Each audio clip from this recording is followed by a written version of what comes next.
You wake to a sound you've never heard before. Not the alarm, not traffic. A low, sustained wail that crawls through the walls and vibrates in your chest. Your phone screen glows with a single notification. Ballistic missile threat inbound. Seek immediate shelter. This is not a drill. The time reads 4:47 a.m. You have minutes, maybe less. Your hands shake as you throw off the blanket. Your spouse sits frozen, staring at the same message. The children are still asleep down the hall. In this moment, every decision you make will determine whether you see another sunrise.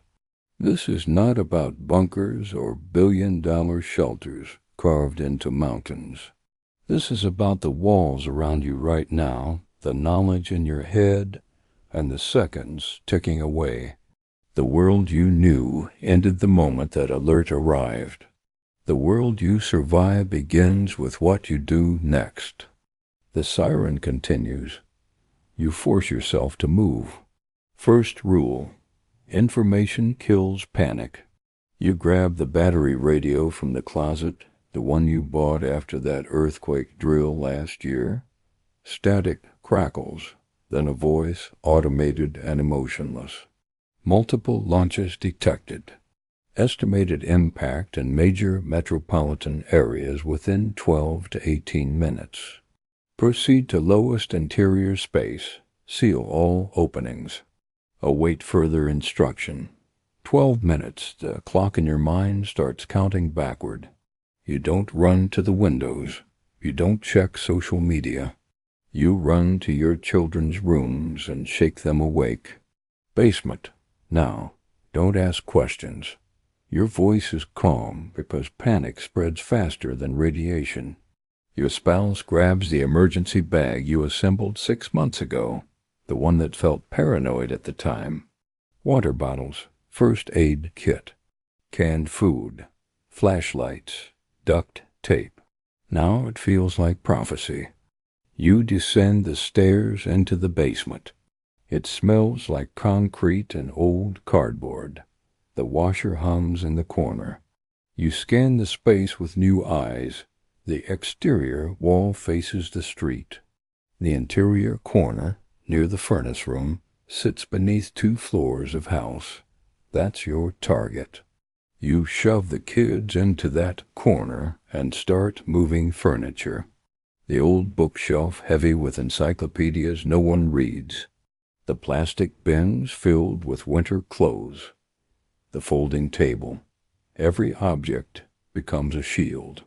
You stack them against the outer wall, creating a barrier between you and whatever is coming. Your spouse drags the mattress from the guest bedroom down the stairs. It leans against the makeshift wall, another layer of mass between your family and the sky. The children watch silently. They don't understand the physics, but they feel the urgency. You check your watch. 7 minutes have passed. 5 remain. The radio crackles again. Detonation detected. Boston, New York, Washington, D.C. fallout projections indicate southwest wind patterns. Residents in affected corridors must shelter for minimum 72 hours. Do not attempt evacuation. Your city isn't on that list. Relief floods through you for half a second. Then the realization hits. Fallout doesn't recognize city limits. Wind carries it hundreds of miles. You're not in the blast zone, but you're in the drift. The invisible killer is already climbing into the atmosphere, ready to descend like ash. You seal the basement door with duct tape, pressing it along every edge. You stuff towels along the bottom. You cover the small window near the ceiling with plastic sheeting and more tape. The air will get stale, but radiation poisoning will kill you faster than carbon dioxide. You can ventilate later after the first wave passes. Right now, every gap is a doorway for death. The flash comes without warning. Even in the basement, through the covered window, you see it. A brightness that shouldn't exist, white and searing, turning shadows into negative space.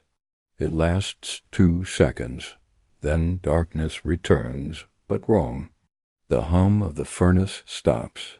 The washing machine goes silent. The lights already off will never come back on. The electromagnetic pulse arrived before the fallout. Every circuit within 200 miles just fried. Your phones are dead weight. The car in the driveway is a sculpture.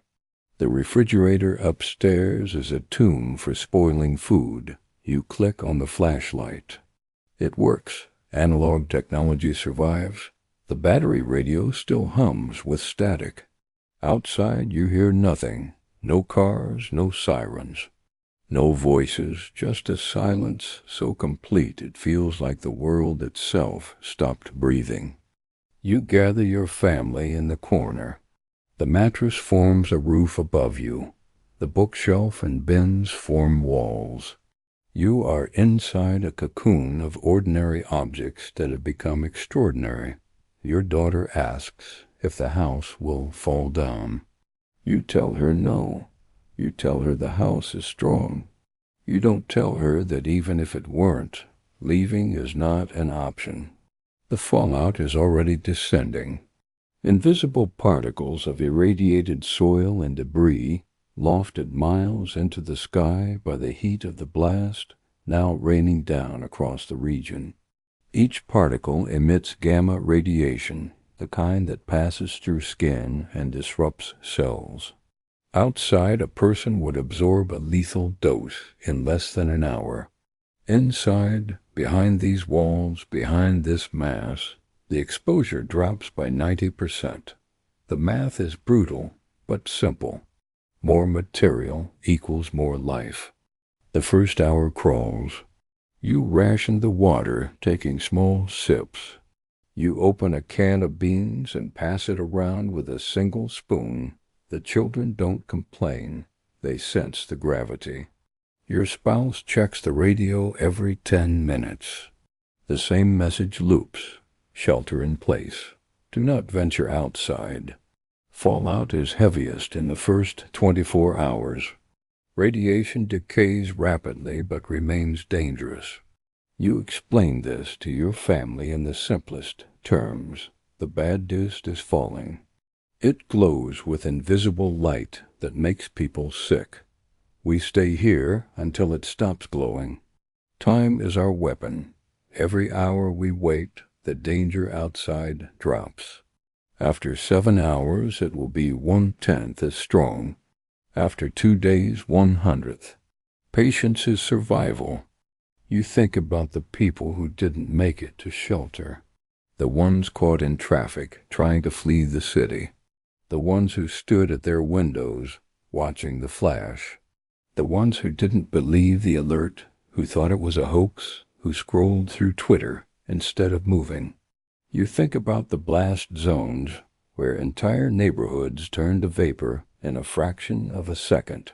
But you also think about the spaces in between, the zones where people survived the initial blast but didn't understand the fallout. They are walking outside right now, thinking the danger has passed, breathing in particles that will kill them in days. Knowledge is the difference. You read the civil defense manuals. You listen to the experts no one wanted to hear. You prepared when preparation felt absurd. Now, in this dark corner of your basement, those choices are paying dividends measured in heartbeats. The second day is harder. The children grow restless. The air is thick and stale. You crack the plastic sheeting for 5 minutes, just enough to let fresher air seep in, then seal it again. The radiation levels outside are still deadly, but dropping. You use this time to inventory supplies. 12 bottles of water, 9 cans of food, 2 boxes of crackers, a jar of peanut butter, enough for 5 days if you stretch it. You hope you won't need 5 days. The radio reports that emergency shelters are opening in designated zones, but travel is still not advised.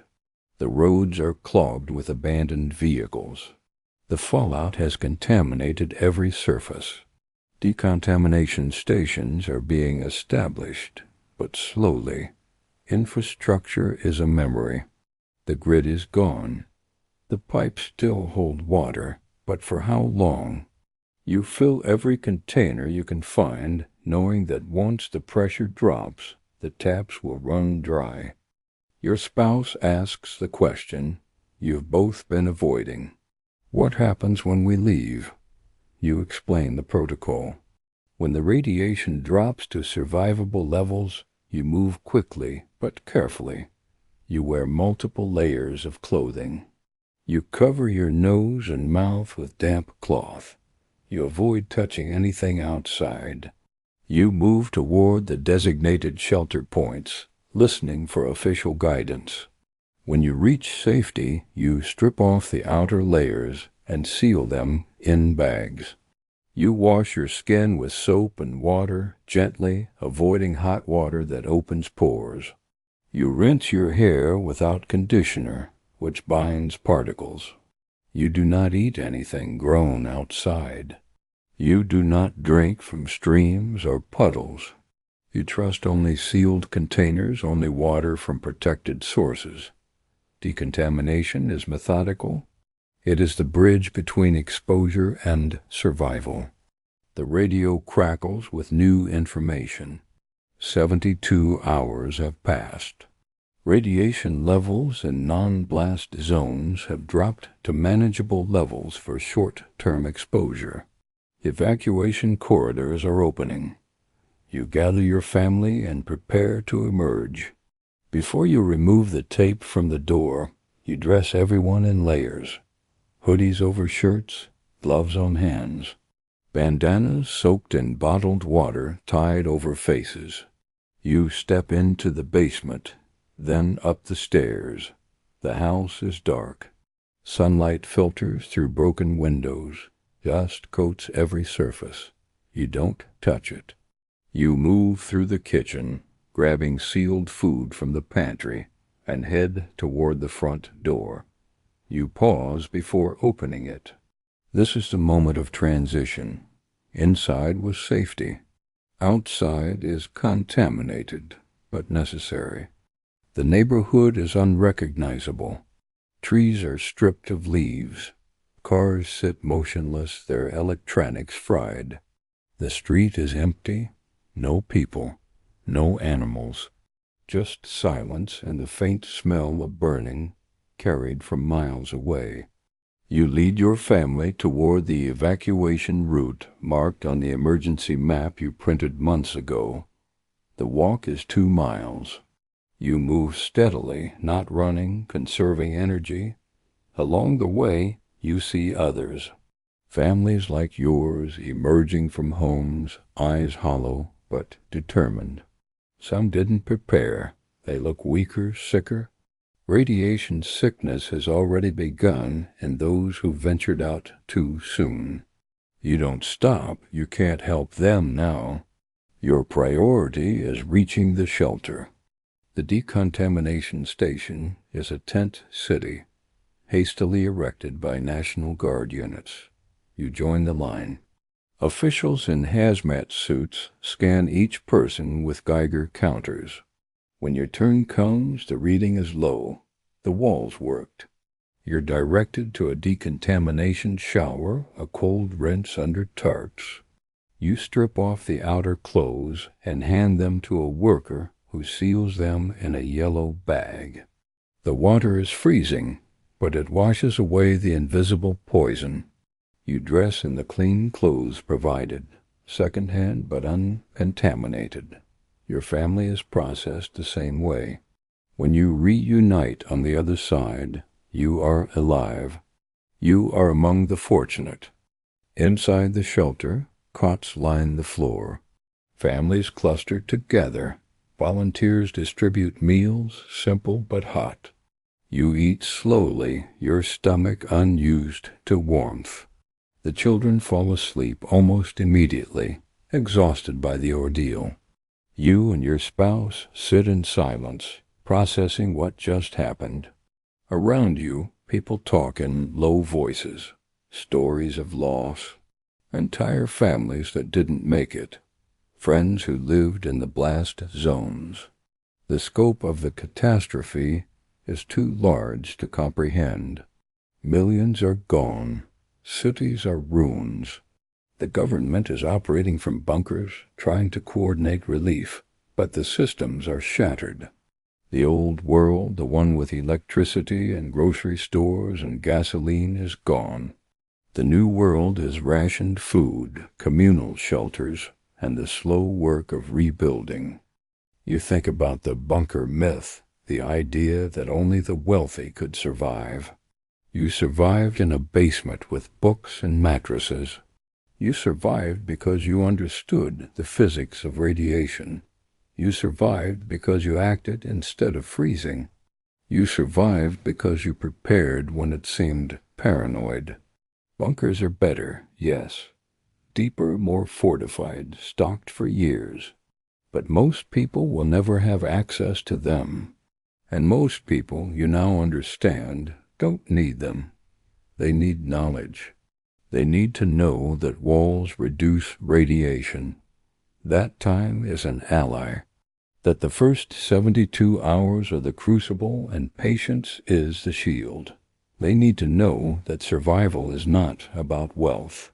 It's about preparation made simple and real. The days turn into weeks. The shelter becomes a temporary home. Relief convoys arrive with food, medicine, and news. The fallout has settled. The most contaminated zones are cordoned off, uninhabitable for years. But vast areas, including where you are safe enough for controlled habitation. Rebuilding begins slowly. Power is restored to essential facilities first: hospitals, water treatment plants, communication hubs. The grid will take months, maybe years, to fully restore. In the meantime, life adapts. Solar panels and generators power homes. Wells replace municipal water. Gardens replace supermarkets. The new normal is quieter, slower, harder. But it is life. You think about the moment the alert came. The shaking hands, the frozen spouse, the seconds of paralysis. You think about how close you came to making the wrong choice, to running outside, to getting in the car, to believing that escape was better than shelter. You think about the people who made those choices and didn't make it. The difference between you and them was not luck. It was knowledge. It was the understanding that nuclear survival is not about outrunning the blast. It's about outlasting the fallout. It's about using the walls you already have, the materials you already own, and the time you're willing to wait. It's about turning your home into a fortress, not with steel and concrete, but with books and mattresses and tape. It's about trusting the physics, even when your instincts scream to run. The world changed, but you adapted. You didn't need a bunker carved into a mountain. You didn't need a prepper compound stocked with decades of supplies. You needed information. You needed a plan. You needed the discipline to execute it when every nerve in your body wanted to panic. And because you had those things, you are here. Your family is here. You are scarred, yes, traumatized, undoubtedly, but alive. And in the aftermath of nuclear war, alive is the only victory that matters. The final lesson is this: safety was always an illusion. We built a world on fragile systems: electricity, supply chains, trust. We assumed those systems were permanent. We assumed the bombs would never fly. We were wrong. But even in the wrongness, even in the collapse, survival remained possible. Not for everyone, not even for most. But for those who prepared, for those who understood that the bunker was never the answer was always simpler. Walls, time, knowledge, and the courage to stay still when everything inside you screamed to move. That is how you survive nuclear war without a bunker. That is what you do before it's too late. You learn, you prepare, and when the moment comes, you act.